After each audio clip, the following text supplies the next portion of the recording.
Juggalos in recovery. Juggalos in recovery. Juggalos in recovery.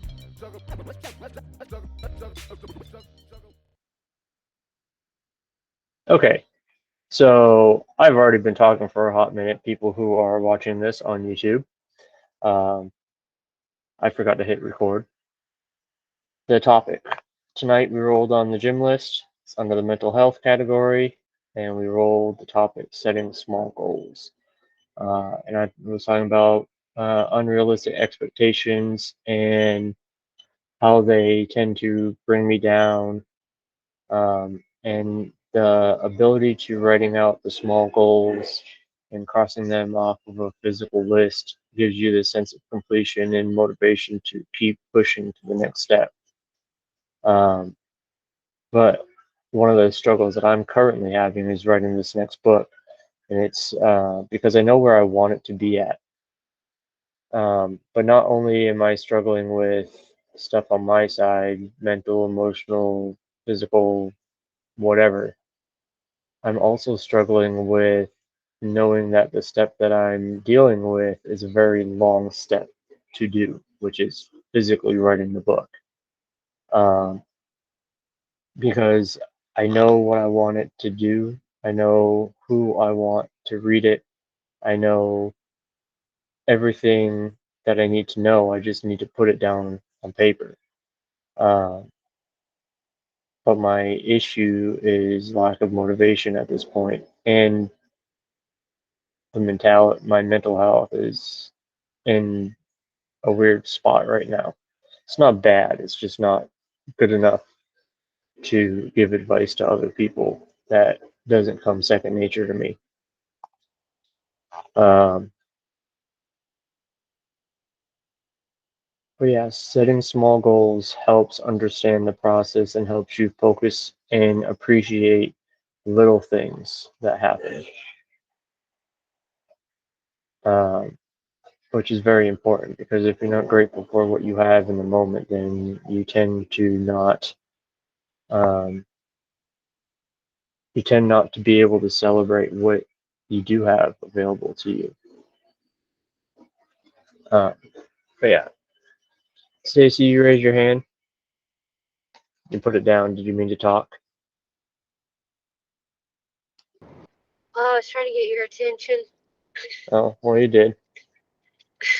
Well, with the, you're not recording thing.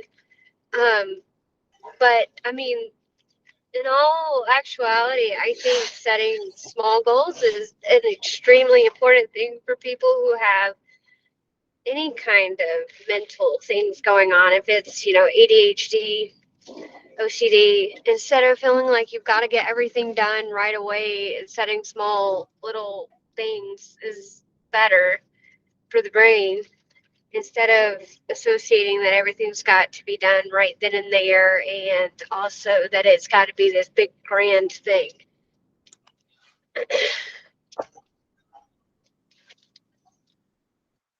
Yeah,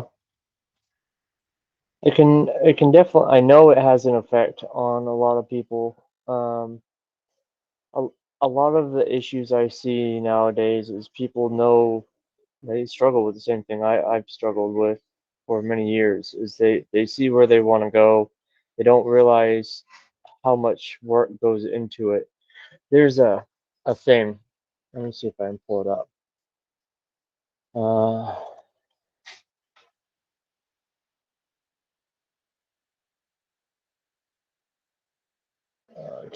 give me a second. I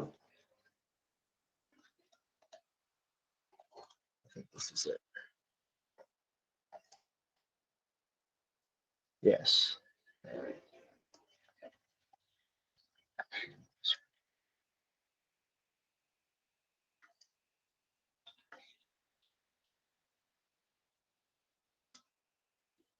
So this thing here. I think I make this bigger.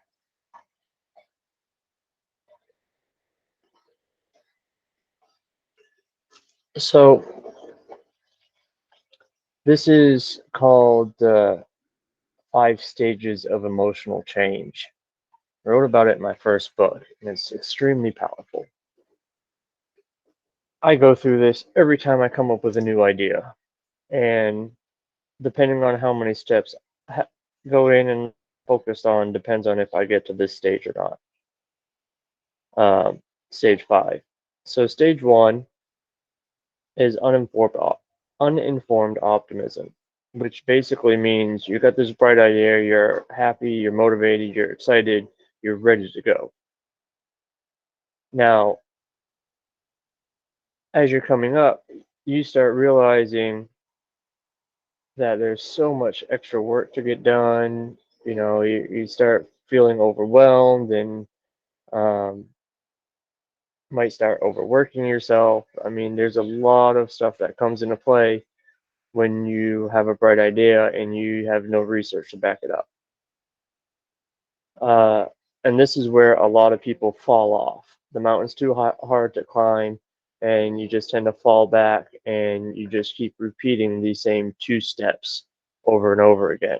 And it's very, very degrading. It's very unmotivating.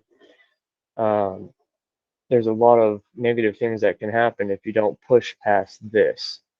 Once you get past this, stage 3 is hopeful realism, which basically means you understand there's a lot of work to get done. You understand the steps that are involved, but you're hopeful that you can achieve what you need to accomplish. You understand that there's still going to be bumps in the road, things aren't going to go exactly how you planned, and you're able to continue moving forward and ride that wave down to the next stage, which is informed optimism, which is you have all the information you need, you're close to accomplishing your goal, and you're extremely motivated to get it done, basically.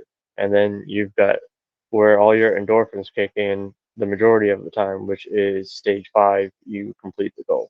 A lot of people forget that they just don't understand, or they just forget that there's these 5 stages involved with any change that you're going to go through.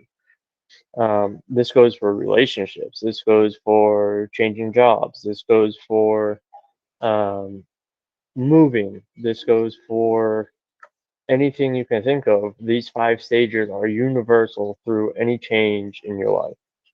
And that's why there's no direct thing that this says it's for a certain type of change. No, this is change in general. The emotional cycle of change for people is what you deal with.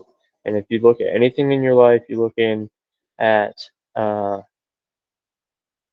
anything that you've seen your loved ones go through, or you see that you've gone through yourself, you will, if you pay attention to it, you will see a lot of this, and a lot of things will end up dropping off. I don't know what these 2 things are, but this is basically where people start dropping off.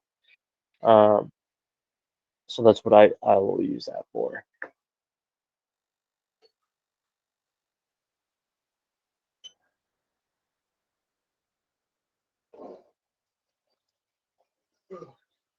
What are you doing, suck up? Talking to my son.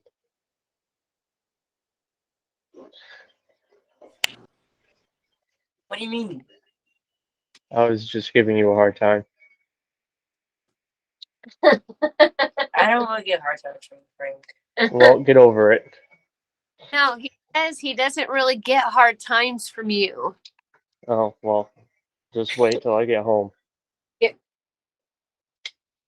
I'm glad you're out of the camera. I was just trying to get. I understand. Keep your hand off your willy. Okay. I was trying to be nice. He was doing it in camera too. I saw it. Henry! Mom, I'll be trying to grab these tiny little. Don't use the word freaking like that, okay? All right. Henry, don't you talk back to your mother like that. Jokingly or not. That is uncalled for and disrespectful. First, tonight said I want to be throwing sky outside the house. Okay. Anyways, go back to doing what you were doing. We're in the middle of a meeting. That's a good one. Unless you have anything to say about setting goals for yourself. Do you have anything to say about setting goals for yourself? If you think of something, come tell us. Leave the gate open.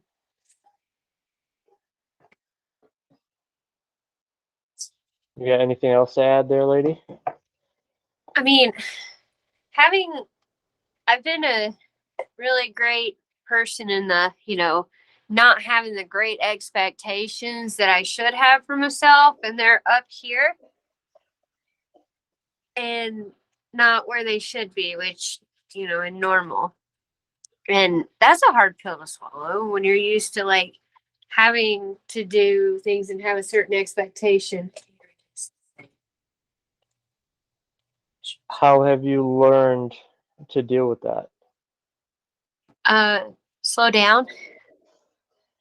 Not feel like I have to have every single thing done right away.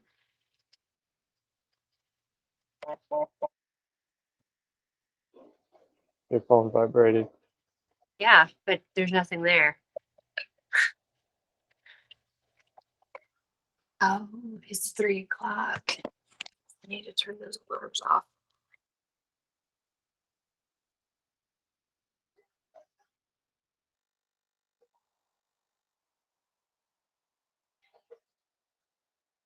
All right. I don't have anything else to say on that topic, so I'm gonna roll another one because I don't feel like having this short of a meeting. Oh, yay, emotional health. God damn it.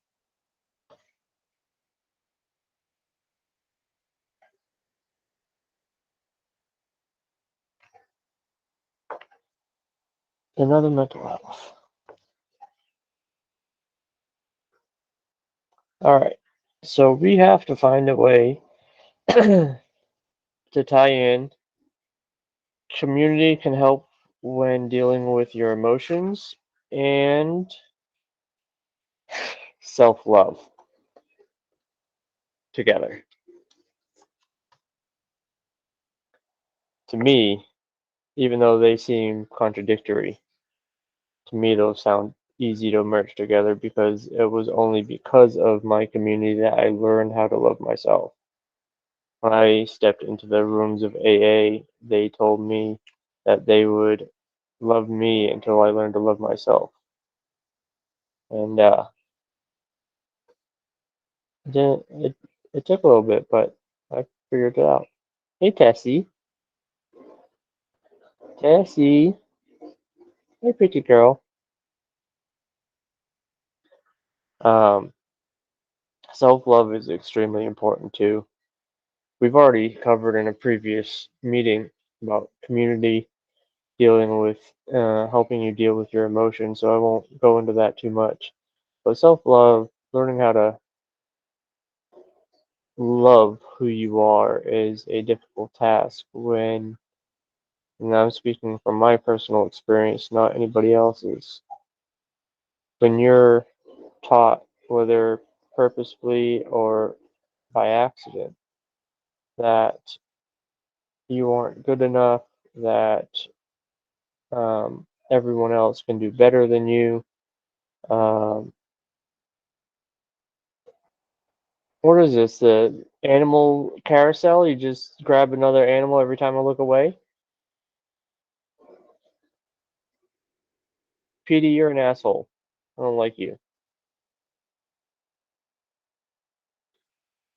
Um, I forget what I was saying. So, learning how to love yourself is very important, especially in early recovery or early healing processes, because when we're dealing with the pain, we tend to forget the positive of everything that's going on in life. And if we continue forgetting, then, or if we allow ourselves to fall into those pity potholes that we tend to always find as human beings, uh, we tend to forget what really matters. And what really matters is that we love ourselves, that we love the people who love us, that we give love to those who need it, whether they deserve it or not, and that we care for one another. One of the most powerful things that helped me heal in early sobriety. Um, I'm not religious. I don't believe in a specific God or being or whatever. I do believe that there's possibly might be something up there. And I was told early in sobriety to pray for those that harmed me, that hurt me, that I had an issue with. And I found the more that I prayed for those people, the better I felt about them. I don't, I'm sure I can attempt to figure out why, but the moral of that story to me is that no matter what anybody else does to you, does not mean that they don't deserve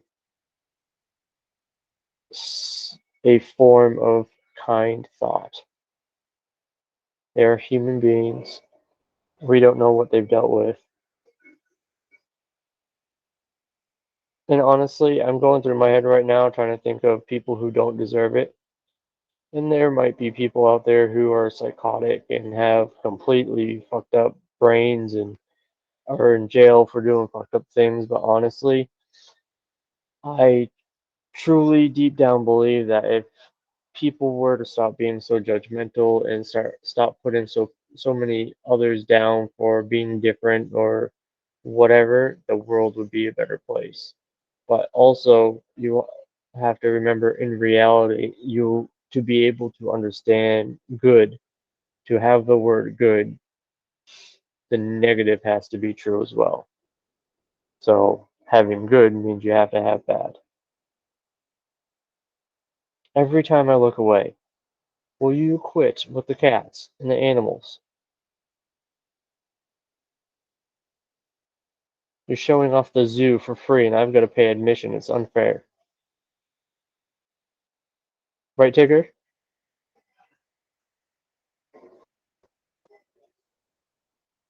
Tigger, did you get my presents? Why haven't you given her her presents yet?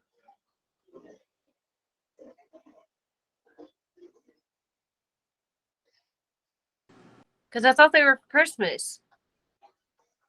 Oh, I mean, you can make them for Christmas. I just bought them because I told her I would buy them for her. I mean, you already missed your birthday.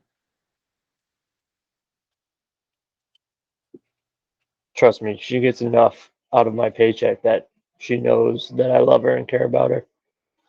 What do you got on self-love, woman? What? What do you have on self-love? Um, Something you're not good at.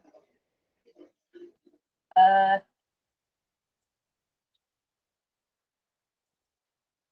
I don't know what I'm not good at. Self-love. That's what you're not good at. Oh,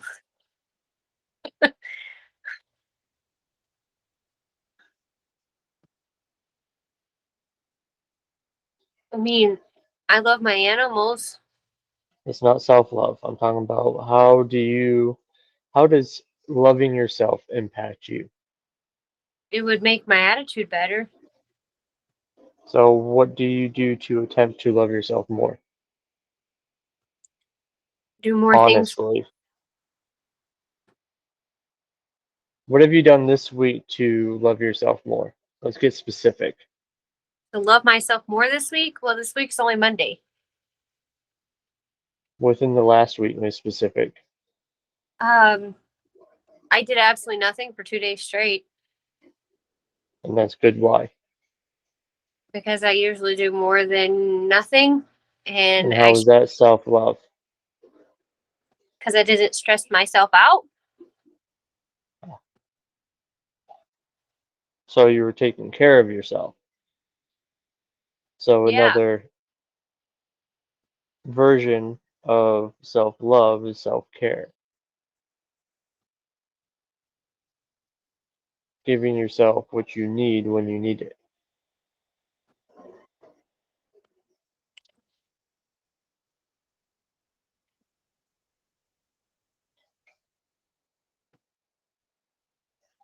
I'm trying to get you to talk more so I have more to talk about. Well, I'm trying to think. Well, think faster.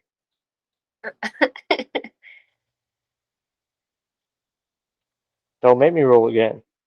I have not wrapped any Christmas gifts, and normally that's is an extremely big stressor for me, is not having them wrapped, and just letting them sit has helped my mental state so much to not feel like I have to constantly be on the go, getting things done, getting this house, trying to get this house spotless before you come home. I mean, you know that's not going to happen anyway, so you should just stop worrying about that.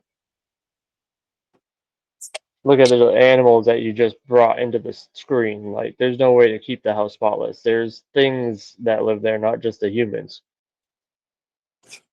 Right, Tigger? Tigger. Because I'm not a thing. Oh, she's a thing. Not a Tigger. thing. Tigger. She's Look at me. I'm trying to get her to stop. Tigger. Pretty girl. Hey. Pretty Tigger.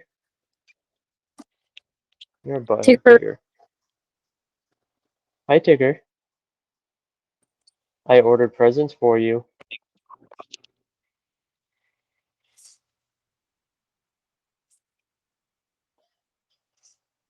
Your butt's in the camera, Tigger. You got a big butt. I knew that'd make her move. I mean, in today, I haven't driven my Mustang in, I don't remember the last time. And I just took it out because it makes me happy driving my car and seeing people break their necks. Hmm.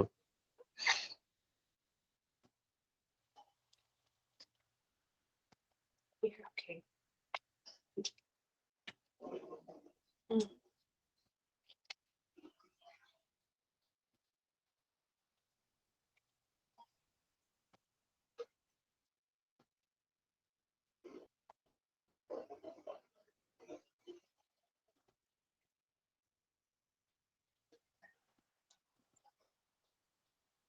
So what could be another form of self-care or self-love? Um, What is something that you've seen me do?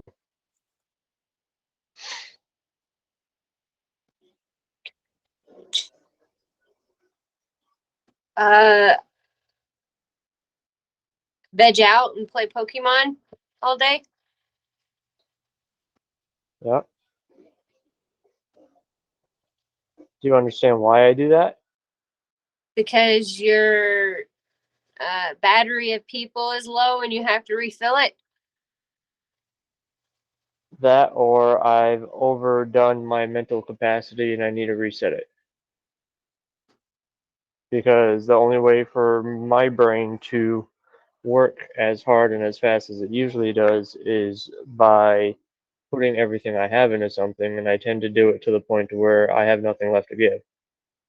So the only way to allow myself to rebuild the mental strength to do something is to do something that doesn't require much mental strength at all. So vegging out, whether it's playing video games or watching TV aimlessly or reading a book or whatever.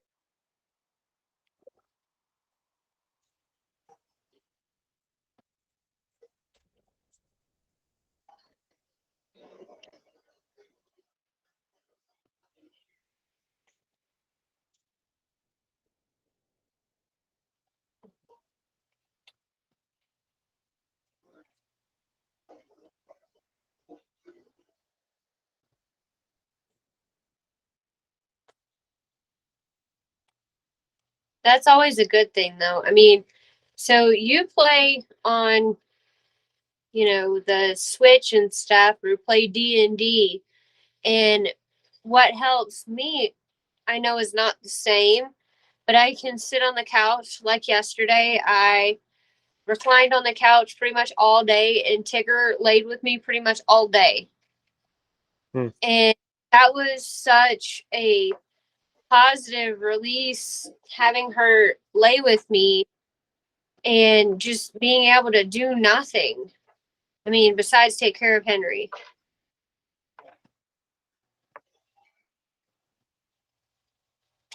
Is And I he was done being a shithead? the rabbit. Yeah. I don't know. He really wants to be outside. Well, I bet he does. And honestly, I might put him back out because it's like 65 degrees. I'd probably put him outside while you have a chance. Right, Petey? But like the snow, he was like the perfect rabbit. Like he was like Tigger, but a more cuddly and wouldn't go away. Mm-hmm. And, you know, if he was still alive, I would have had him out with me yesterday. Yeah, Petey's definitely a shithead still. See?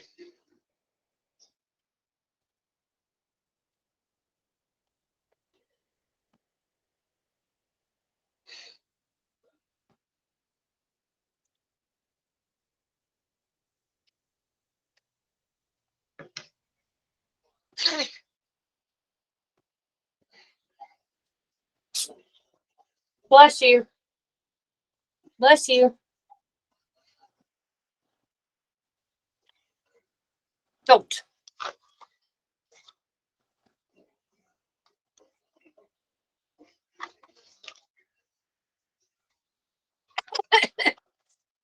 Hey, have you haven't even opened up the Amazon boxes that showed up the last couple days, have you? I opened up. Yeah, I opened up the other day's one that had the book in it. Can you grab the book? Yeah. Ugh. You fucker. Stop.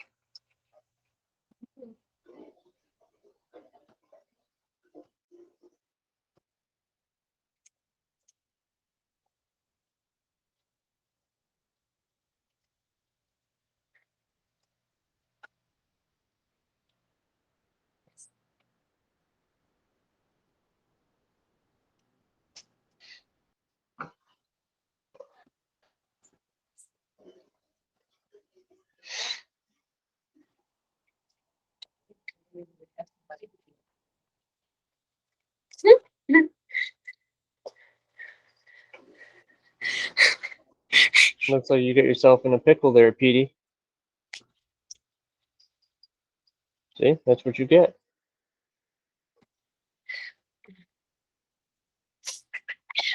He almost bit me. He was trying to bite me.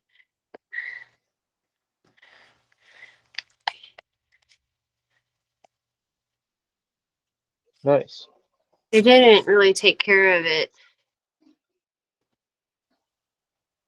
I don't care. It's a home copy anyways. But it's probably in the box with the cat shit, huh? It was in the thing with the cat bed.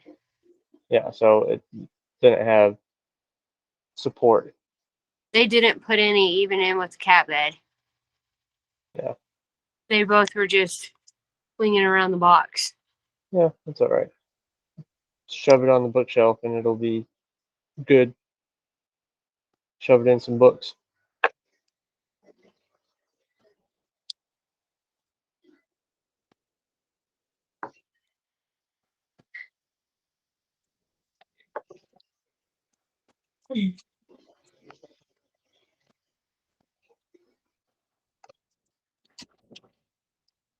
Stop What it. else can we talk about?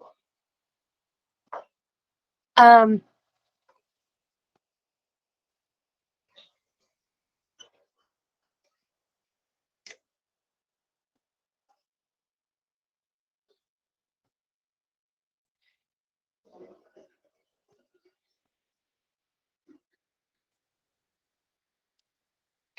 I do understand the fact of like, people need people to talk to, and that is a huge help too. Surrounding yourselves around the people that'll help you, not hurt you. Yeah.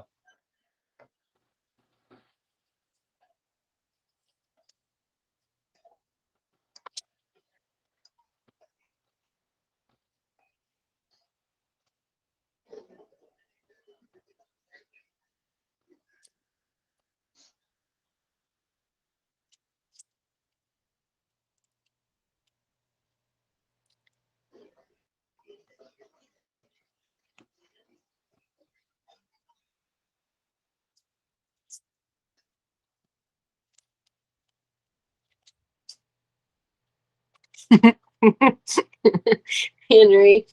Henry. Go to the cat litter and get your hands out of your shorts. Now. Why would you want to make him look like a cartoon?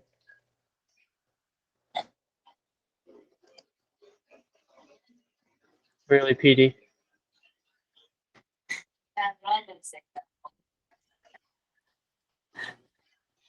I'm sorry she tortures you. Welcome to my life.